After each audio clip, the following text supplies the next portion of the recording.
বন্ধুরা সকলকে নমস্কার। আজকে আপনাদের কাছে যে নলেজটা দেবো সেটা হচ্ছে অপরাজিতা গাছের পরিচর্যা। অপরাজিতা গাছের কাটিং আমি আগে দেখেছিলাম, কাটিং করে বালিতে রেখে 1 মাস পর শেকড় হয়ে যায়, অথবা অপরাজিতা গাছের দানা কালেকশান করে সেটাকে সেই দানাটা যখন ব্রাউন হয়ে যায় তখন সেই বীজটা যদি বালিতে বসানো যায় তাহলে 10 থেকে 15 দিন পর তা থেকে গাছ সৃষ্টি হয়। আরও 10 দিন রাখলে সেটা মজবুত গাছ তৈরি হয়।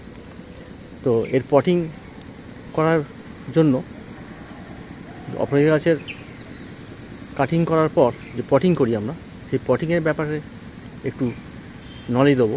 সেটা হচ্ছে যে মিক্সিং, সয়েল মিক্সিং। আমি এই অপরাজিতা গাছের কেয়ারের ব্যাপারে আমি 10টা পয়েন্ট আপনাদের কাছে আলোচনা করব। প্রথম পয়েন্ট হচ্ছে পটিংয়ের জন্য সয়েল মিক্সিং। সয়েল মিক্সিংয়ের জন্য আমরা এখানে সয়েলের যে অংশগুলো নিয়েছি আমি, এটা হচ্ছে বাগানের নর্মাল মাটি। বাগানের যে নর্মাল মাটি, সেই মাটি 40%, আর 40% ভার্মি কম্পোস্ট। এটা হচ্ছে ভার্মি কম্পোস্ট। আর 10 to 15% কোকোপিট। এই কোকোপিট বাজার থেকে নিয়ে একটু জলে ভিজে নিলি, এটা ডাস্ট হয়ে যায় এইভাবে, ওটাকে নিংড়ে জলটা ফেলে দিলে এইভাবে ডাস্ট হয়ে যায়। আর 10% নিমখোল, এটা হচ্ছে নিমখোল 10%। আর স্যান্ড হচ্ছে এমনি বাড়ি তৈরি করার যে স্যান্ড আমরা মানে কিনি, বাজারে পাওয়া যায় হার্ডওয়্যারের দোকানে, সেই স্যান্ড 10 থেকে 15%। এইভাবে যদি আমরা মিক্সিং করি, প্রথমে আমি সয়েল এখানে আমি 40% মোটামুটি এই গ্লাসের 4 গ্লাস আমি মাটি, বাগানের মাটি আমি এর মধ্যে দিয়ে দিই। তারপর এই গ্লাসেরই 4 গ্লাস ভার্মি কম্পোস্ট আমি মেপে রেখেছি, এটা দিয়ে দিলাম।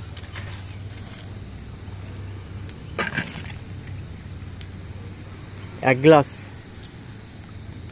গ্লাস মাপের এই গ্লাসটা আপনি যে কোনো জলের মগেও করতে পারেন।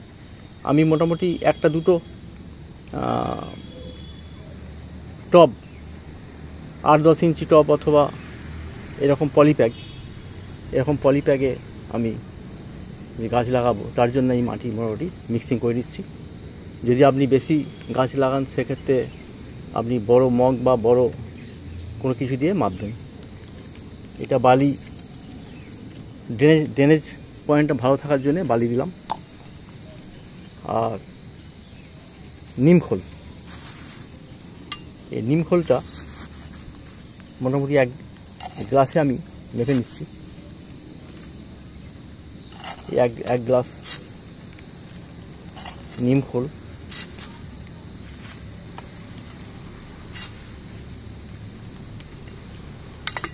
নিমখোল, দিয়ে দিলাম। তো মোটামুটি আমি কি দিলাম, গার্ডেন সয়েল 40%, ভার্মি কম্পোস্ট যদি না থাকে গোবর সার সিজন করাও দিতে পারেন 40%, যে কোনো একটা গোবর সার অথবা ভার্মি কম্পোস্ট। 10 থেকে 15% বালি, 10 থেকে 15% নিমখোল। এইভাবে যে মিক্সিংটা তৈরি হলো, এইভাবে মিক্সিং করে আমি এইভাবে টবে, এটা পলিপ্যাকে আমি অপরাজিতা গাছ লাগিয়েছি। এই অপরাজিতা গাছ লাগানোর পরেই আর সার লাগে না। 1 মাস 2 মাস পর, এটা 2-3 মাস হয়ে গেছে গাছটা, 3 মাস পর এর মধ্যে সার প্রয়োজন হয়ে লাগবে।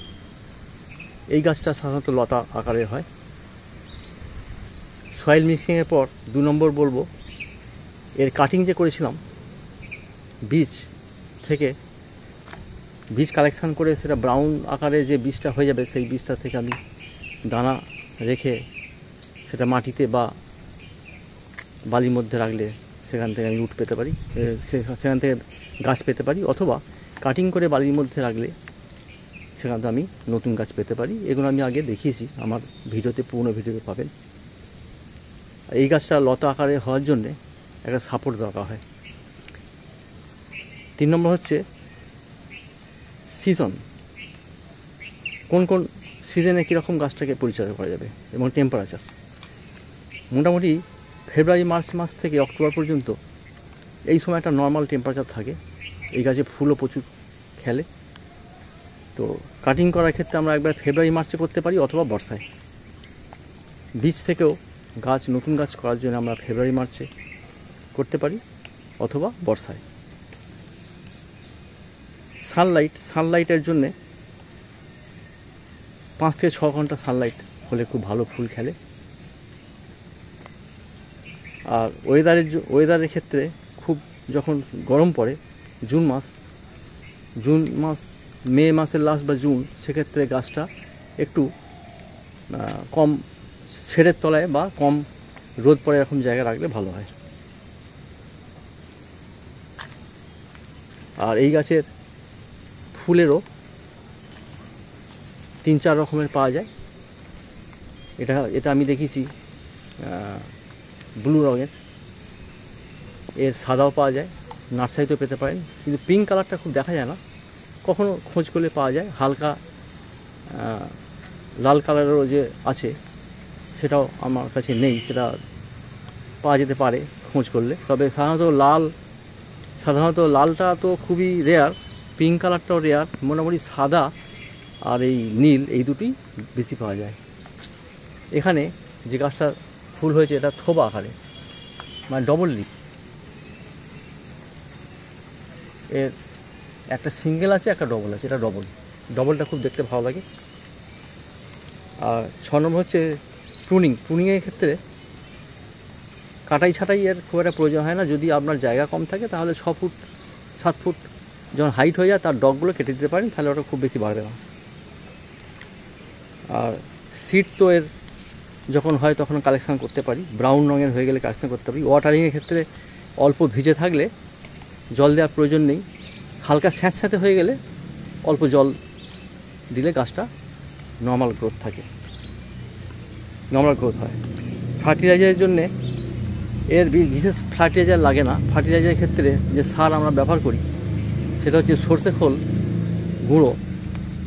যদি 100 গ্রাম সরষে খোল 2 লিটার জলে ভিজে রাখা হয়, 1 দিন 2 দিন পর সেই জলটা 1 থেকে 2 কাপ একটা গাছে গোড়ায় দিয়ে দিলে এর খুব ভালো গ্রোথ হয়, ভালো ফুল খেলে, গাছও খুব শক্ত হয়।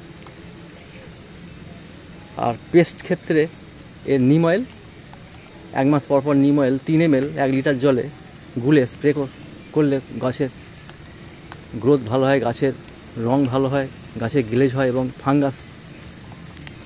ফাঙ্গাসটা প্রতিরোধ হয়ে যায়। আর এছাড়া এই গাছের ওষুধ বলতে SAA সাপ 2 মাস পর 1 গ্রাম 1 লিটার জলে গুলে স্প্রে করলে গাছের ভাইরাস ব্যাকটেরিয়া আক্রমণটা হবে না। আর